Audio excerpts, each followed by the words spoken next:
Hello, everybody. Just got back from Walter Reed. How'd On it the go? plan with you. What I think well.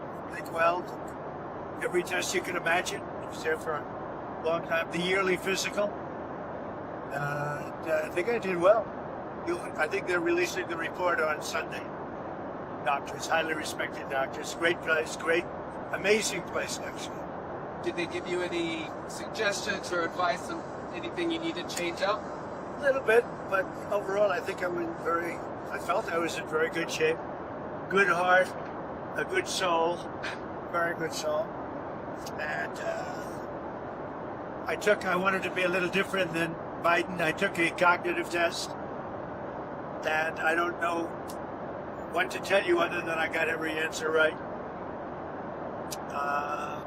I took just a lot of different tests having to do with the heart, having to do with other things, and I think you'll find that they're going to release the report on Sunday. I think you'll find it very good. Can you tell us about the cognitive test? Is that man, woman, person, camera, TV? I think it's a pretty well-known test. Whatever it is, I got it all right. As I've done about 4 times before. You know, I've taken the cognitive test, I think 4 times, and I've got nothing wrong. That's what the American people want, right? Biden refused to take it. Kamala refused to take it. I think most of them refused to take it, but I don't refuse to take it. What else? Can I ask you what you thought of the markets today and this week? Which one? The markets this week and the reaction. I think the markets were solid today. I think people are seeing we're in great shape. We're making a lot of money as a country now, for the first time in a long time. We were losing billions of dollars a day, and now we're making billions of dollars a day. It's a big difference. And we then brought it down to 10%. And so that made it a little bit less, but I did that because I wanted to be fair to other people, to other countries. Is it up to President Xi to pick up the phone? Where did I guess so. Whatever it is, it is. We have a lot of countries, not just China. And but whatever it is, I think we're in a very good position. We're doing well. We have a lot of things happening. A lot of new companies are coming on board because of the tariffs and because of the November 5th election. How does the administration, how do you plan to respond to the Supreme Court ruling and the other courts about the gentleman who was from Maryland who was put in the El Salvador prison? Is that the one that was not Tren de Aragua, but he was MS-13? Just the one that they've said needs to come back. No, but was he MS-13? Because I only know by that. I mean, I don't know which one, but if the Supreme Court said bring somebody back, I would do that. I respect the Supreme Court. And the lower court judge as well. He's been asking for I'm not talking about the lower court. I have great respect for the Supreme Court. So I'm not totally well versed as to the specific case, but if they said to bring him back, I would tell them to bring him back. Just tell us a little bit about your negotiations, how they're going with other countries aside from China. It sounds like you were talking to some before you left for Walter Reed. We're talking to a lot of countries, and ultimately, we pretty much can do what we want to do, but we want to be fair. We can set the tariff, and they can choose not to deal with us, or they can choose to pay it. And that's where we are.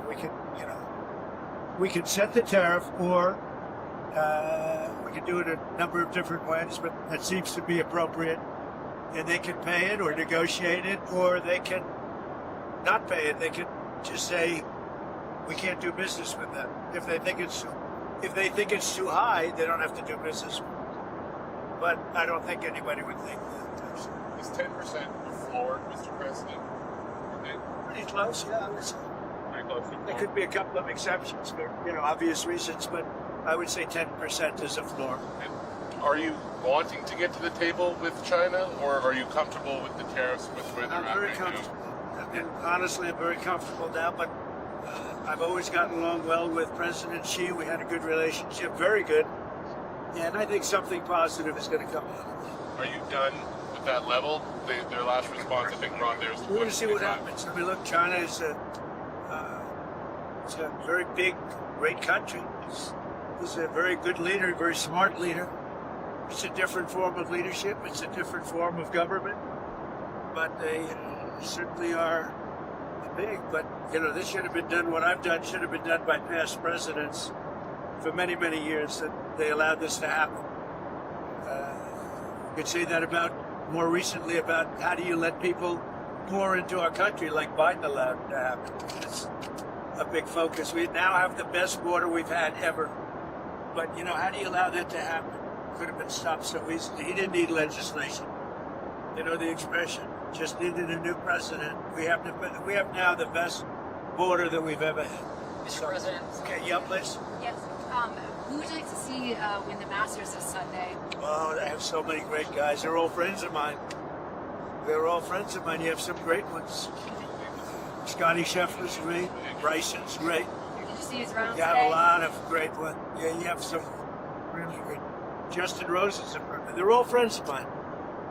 But it's going to be a good Masters. Looks like it's going to be a very good Masters. Have some fantastic golfers at the top, so it should be good. The course looks beautiful. What do you make of the dollar having gone down a little bit after the tariff announcement? Listen, we're the currency of choice. We're always going to be, as long as you have somebody smart. And you know what? If a nation said we're not going to be on the dollar, I would tell you that within about one phone call, they would be back on the dollar. You always have to keep the dollar. No, the dollar is, I think when people understand what we're doing, I think the dollar will go way up. I'm not talking about you're talking about the value of the dollar, which is what I'm talking about. I think the dollar is tremendous. It's going to be stronger than ever. How are you feeling with the bond market right now, sir? I think 10 years the bond market's going good. It had a little moment, but I solved that problem very quickly. I'm very good at that stuff. I solved it very quickly. I didn't know I solved it that well. We had the biggest day in history. How concerned were you about the bond market? To what extent did that play a role? It wasn't, a lot of people say, was that? No, it wasn't. What was it? I want to put the country in an unbelievable economic position, which is where we should be. And it should have been done many years ago by other presidents, and they didn't do it. They didn't have the courage to do it. And to me, it's not a question of courage. I think we had no choice. But I think it's very obvious what's going to happen. We're very strong. We're making billions of dollars a day. We were losing billions of dollars a day. This is in a period of 2 weeks. We're making billions of dollars a day. China now is losing billions of dollars. I don't want them to lose money, but they're losing billions, and we're making billions. I flipped it.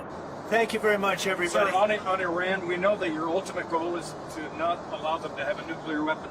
What are your short-term goals for talks this weekend? Only that. I want them not to have a nuclear weapon. I want Iran to be a wonderful, great, happy country, but they can't have a nuclear weapon. And we're negotiating with them. On Saturday, we have a big meeting with them. What do you hope to come? And right now, we have a meeting with President Putin as we speak. There's a meeting going on right now. But with Iran, I want them to flourish, but they can't have a nuclear weapon. Thank you, everybody. Tomorrow night, UFC.